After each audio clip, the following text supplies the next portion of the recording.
Imagine living in an era when the hum of daily life was regularly punctuated by a sound that instantly commanded attention and signaled a critical moment for every citizen.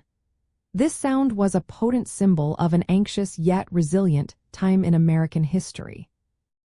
The air raid sirens of the 1950s primarily produced two distinct sounds. One was a steady, continuous wailing tone, indicating an imminent alert or an actual attack.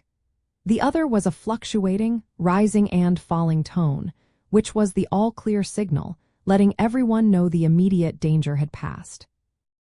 These powerful sirens were a direct response to the heightened global tensions of the Cold War, particularly the fear of a potential nuclear attack. They were a cornerstone of civil defense programs across the nation, designed to give communities precious minutes to seek shelter and prepare for an emergency. The sound itself was engineered to be unmistakable and penetrate homes and businesses, cutting through everyday noise. When these sirens blared, people knew it was time to put their civil defense training into action. This often meant quickly seeking shelter, whether in designated public shelters, home basements, or practicing the famous duck and cover drills in schools. Families were encouraged to have emergency supplies ready and to stay tuned to local radio broadcasts for official instructions.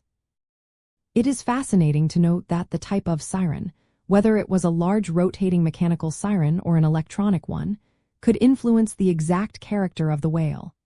However, the basic auditory pattern for the alert and all clear remained consistent. These systems were regularly tested, often on a specific day and time each month, so people became familiar with their sound, even if they hoped never to hear it for real. Understanding the specific sounds and the purpose of these sirens truly illuminates a unique aspect of everyday life in the 1950s. They were not just noisemakers.